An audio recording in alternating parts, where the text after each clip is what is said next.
Selamat pagi dan salam sejahtera bagi kita semua. Berikut video untuk memenuhi tugas kami, Ekonomi Sumber Daya Alam dan Lingkungan, dengan dosen pengampu, Bapak Bonaraja Purba, MSI. Saya Bunga Ronti Munte sebagai penyaji pertama, Mira Carmila Simanjuntak sebagai penyaji kedua, dan John Freddy Sitinjak sebagai penyaji ketiga. Selamat menyaksikan!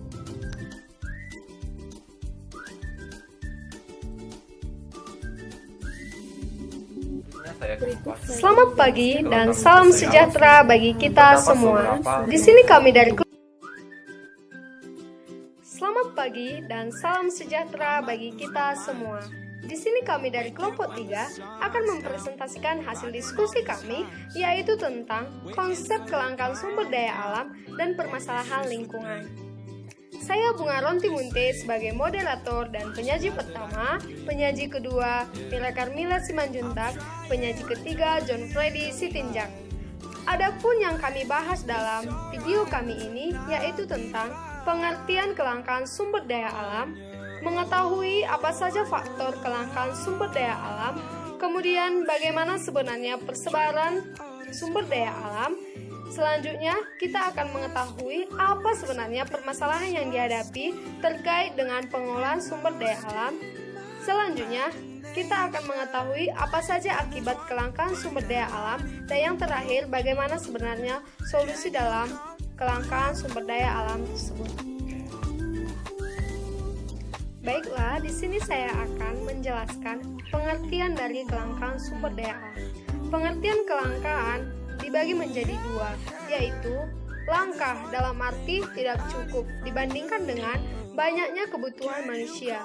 Sementara berbagai benda yang tersedia memiliki jumlah yang terbatas, akibatnya terjadilah kelangkaan. Kemudian yang kedua, langka dalam arti manusia harus melakukan pengorbanan untuk mendapatkannya. Keterbatasan alat pemuas kebutuhan dikarenakan oleh kelangkaan atau keterbatasan sumber daya ekonomi. Menurut Wikipedia, bahwa kelangkaan itu adalah suatu kondisi di mana kita tidak mempunyai kecukupan sumber daya untuk memuaskan semua kebutuhan kita. Dengan singkat, kata kelangkaan terjadi jika karena jumlah kebutuhan lebih banyak daripada jumlah barang yang tersedia. Menurut Darsono tahun 1995 bahwa pengertian lingkungan semua benda dalam kondisi, termasuk manusia, dan kegiatan mereka yang terkandung dalam ruang di mana manusia dapat mempengaruhi kelangsungan hidup dan kesejahteraan manusia dan makhluk-makhluk hidup lainnya. Faktor penyebab kelangkaan sumber daya alam itu, yang pertama, perbedaan letak geografis. Nah, sumber daya alam yang sangat penting keberadaannya. Dahulu, hutan di Indonesia menjadi paru-paru dunia. Selain itu, hasil dari hutan seperti rotan, damar, kayu dapat dimanfaatkan manusia untuk memenuhi kebutuhan. Hutan dapat juga dijadikan sebagai tempat resapan air sehingga dapat mencegah terjadinya banjir. Namun sekarang, keberadaannya sudah sangat mengkhawatirkan. Hal itu disebabkan banyak orang yang menebangi pohon di hutan tanpa memperhatikan pelestariannya, sehingga sekarang ini banyak hutan-hutan yang gundul. Kalian tentu tahu, apakah akibat dari hutan gundul itu? Ya, salah satunya dapat menyebabkan banjir. Di samping itu juga, sumber daya hutan yang dapat dimanfaatkan oleh manusia untuk memenuhi kebutuhan semakin berkurang jumlahnya. Kemudian, faktor selanjutnya, pengeksploitasian sumber daya alam yang sangat berlebihan. Manusia itu tidak memiliki rasa puas, sehingga mereka akan merasa tidak cukup dengan apa yang mereka dapat. Bagi mereka yang serakah, pasti akan selalu mengeduk sumber daya alam seperti barang tambang, emas, batu bara, nikel, dan lain sebagainya secara terus-menerus. Akibatnya, dari pengeksploitasian berlebihan yang mereka lakukan akan menyebabkan sumber daya alam yang tersedia itu ujung-ujungnya berkurang. Akan mengakibatkan yang tadi, yaitu kelangkaan. Mereka tidak memikirkan apa yang akan terjadi jika mereka mengeksploitasikan sumber daya alam tersebut secara berlebihan dan dilakukan secara terus-menerus. Faktor selanjutnya yaitu bertambahnya manusia di bumi dan hidup tidak merata. Semakin banyaknya pertumbuhan manusia yang ada di bumi untuk hidup tapi tidak merata, maka akan semakin langka pula sumber daya alam yang ada. Sumber daya alam yang terdapat di Pulau Jawa akan cepat habis daripada sumber daya alam yang terdapat di Kalimantan. Karena jumlah penduduk di Kalimantan lebih sedikit daripada jumlah penduduk yang ada di Jawa. Karena semua kegiatan orang Indonesia itu berpusat di Jawa, maka tidak heran jika sumber daya alam yang terdapat di Jawa akan lebih cepat habis dibandingkan dengan sumber daya alam yang terdapat di Kalimantan. Sumber daya alam dapat dibedakan menurut sifatnya, yaitu sumber daya fisik berupa tanah, air, udara, serta daya biotik berupa pertanian, perkebunan, hutan, peternakan, dan perpaduan antara sumber daya fisik dan sumber daya biotik. Disebut juga sumber daya lingkungan. Lingkungan alam, misalnya keindahan panorama alam, pegunungan, lembah, pantai, dan panorama di bawah permukaan laut. Kandungan sumber daya alam di bumi ada yang melimpah dan ada pula yang sedikit atau terbatas. Demikian pula dengan persebarannya. Ada sumber daya alam yang terdapat di semua daerah, tetapi ada pula yang berada di daerah-daerah tertentu, seperti yang kita ketahui yaitu emas, batu bara, dan minyak bumi.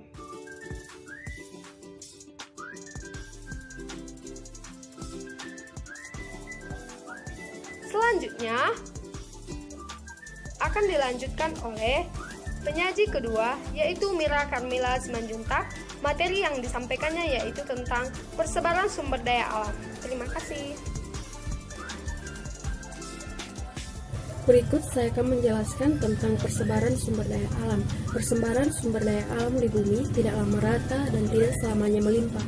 Ada beberapa sumber daya alam yang terbatas jumlahnya. Berikut akan dibahas tentang persebaran dan proses pembentukan sumber daya alam di Indonesia. Sebelum kita membahas tentang persebaran sumber daya alam di Indonesia, kita ketahui dulu apa itu sumber daya alam. Sumber daya alam adalah segala sesuatu yang berasal dari alam yang dapat digunakan untuk memenuhi kebutuhan hidup manusia. Yang tergolong di dalamnya tidak hanya komponen biotik seperti hewan, tumbuhan, dan mikroorganisme, tetapi juga komponen abiotik seperti minyak bumi, gas alam, berbagai jenis logam, air, dan tanah. Inovasi teknologi, kemajuan peradaban dan populasi manusia, serta revolusi industri telah membawa manusia pada era eksploitasi sumber daya alam, sehingga persediaannya terus berkurang secara signifikan, terutama pada sumber atau pada satu abad belakang ini. Sumber daya alam mutlak diperlukan untuk menunjang kebutuhan hidup manusia, tetapi sayangnya keberadaannya tidak merata. Penyebab persebarannya tidak merata itu adalah seperti di Indonesia yang bisa kita lihat, yang melimpah, tetapi bentuknya dan beberapa faktor yang menyebabkan persebaran sumber daya alam itu tidak merata. Yang pertama bisa dilihat dari sisi astronomi, di mana Indonesia terletak pada daerah tropis yang memiliki curah hujan yang tinggi, sehingga banyak jenis tumbuhan yang dapat hidup dan tumbuh dengan cepat. Yang kedua, dilihat dari sisi geologi. Indonesia terletak pada sistem atau titik pergerakan lempeng tektonik sehingga banyak terbentuk pegunungan yang kaya akan mineral. Dan yang terakhir adalah daerah perairan Indonesia yang kaya sumber makanan bagi berbagai jenis tanaman dan hewan laut, serta mengandung juga berbagai jenis sumber mineral. Selanjutnya adalah permasalahan yang dihadapi terkait dengan pengelolaan sumber daya alam. Meskipun upaya dan kebijakan perbaikan dalam pengelolaan sumber daya alam dan lingkungan hidup sudah dilakukan, upaya itu masih dinilai belum cukup memadai. Nah, hal ini dapat dilihat masih tingginya laju kerusakan atau degradasi hutan. Demikian juga masih tingginya laju kerusakan ekosistem pesisir dan pulau-pulau kecil, serta masih banyak ditemui pelanggaran dan dalam pemanfaatan sumber daya alam secara berlebihan.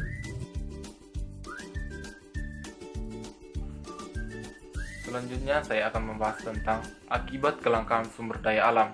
Faktor yang pertama yaitu keserakahan. Keserakahan manusia akan membuat sumber daya alam menjadi langka, karena mereka akan berlomba-lomba mendapat sumber daya tersebut tanpa ada batasan. Bila dibilang eksploitasi berlebih, individu yang seperti ini tidak akan memperdulikan kebutuhan orang lain dan akan bersikap tamak atau rakus. Jadi mereka menganggap bahwa kebutuhan pribadi adalah di atas segalanya. Dan yang faktor kedua, keterbatasan kebutuhan. Dengan langkanya sumber daya, otomatis kebutuhan manusia pun akan menjadi terbatas karena sumber daya yang ada sudah digunakan secara berlebih oleh oknum-oknum yang memiliki kepentingan dirinya sendiri, atau dikatakan dapat mencari kesempatan tanpa memperdulikan kehidupan untuk selanjutnya. Selanjutnya saya akan membahas tentang solusi kelangkaan sumber daya alam. Terdapat beberapa solusi untuk mengatasi kelangkaan sumber daya alam. Yang pertama itu menghemat sumber daya. Penghematan sumber daya alam dan sumber daya manusia sangatlah penting, karena suatu saat nanti kita akan mewariskan bumi ini pada anak, cucu, serta cicit kita. Jika kita tidak menghemat dan menghabiskannya sekarang, maka anak cucu kita akan menderita pada kehidupan nanti. Mereka akan kesulitan untuk memenuhi kebutuhan hidupnya. Maka dari itu, kita harus menyadari bahwa kita hidup sekarang ini bukan untuk menggunakan SDA yang berlebihan. Kita hidup untuk menjaga agar SDA ini tetap dapat digunakan oleh anak cucu kita yang akan mewariskan bumi ini. Untuk menghemat SDA sebenarnya tidak sulit. Hanya yang perlu diutamakan adalah niat. Jika kita memang berniat untuk menghemat, maka kita akan melakukannya. Tetapi jika kita malas dan tidak ada niat, maka kita akan menggunakan secara boros. Ini tergantung dari diri kita sendiri. Untuk menumbuhkan niat diperlukan kesadaran. Untuk menumbuhkan kesadaran perlu adanya pendidikan. Jika mendidik anak-anak kita yang masih kecil kelak untuk berhemat SDA, maka saat dewasa nanti anak-anak kita akan memiliki kesadaran akan pentingnya penghematan.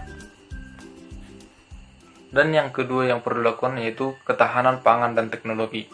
Setiap individu harus siap sedia menyediakan makanan dan pangan yang bergizi. Pangan tidak hanya disediakan oleh pertanian, peternakan, perikanan, perkebunan, dan kehutanan, tetapi juga oleh industri pengolahan pangan. Selanjutnya, pangan yang cukup tidak hanya dalam jumlah tetapi juga keragamannya, sebagai sumber asupan zat gizi, makro, karbohidrat, protein, lemak, dan zat gizi mikro, vitamin, dan mineral untuk pertumbuhan, kesehatan, dan daya tahan fisik, kecerdasan, dan produktivitas manusia. Sedangkan kita juga harus melek teknologi agar setiap perkembangan yang terjadi kita mengetahui dan tidak ketinggalan zaman, karena sekarang ini teknologi merupakan hal yang sangat penting pada masa saat ini.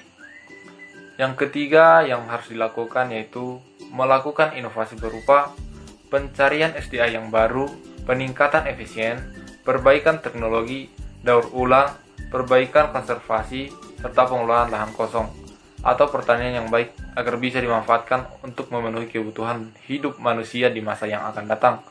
Yang keempat itu masalah lingkungan. Masalah lingkungan adalah aspek negatif dari aktivitas manusia terhadap lingkungan.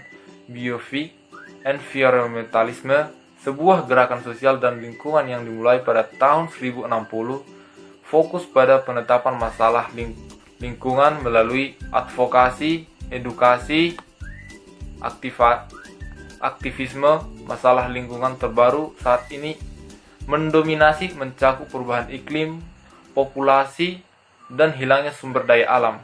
Gerakan konservasi mengusahakan proteksi terhadap spesies terancam dan protein terhadap habitat alami yang bernilai secara ekologis. Jadi untuk kesimpulan materi hari ini adalah kelangkaan sumber daya alam. Terdapat penyebab-penyebab yang mengakibatkan kelangkaan sumber daya alam.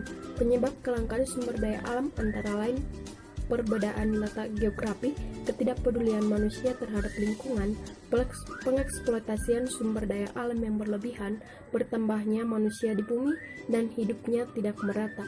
Sedangkan penyebab kelangkaan sumber daya manusia antara lain rendahnya pendidikan, bertambahnya penduduk dan jumlah penduduk yang semakin besar, produktivitas tidak lancar, dan rendahnya motivasi.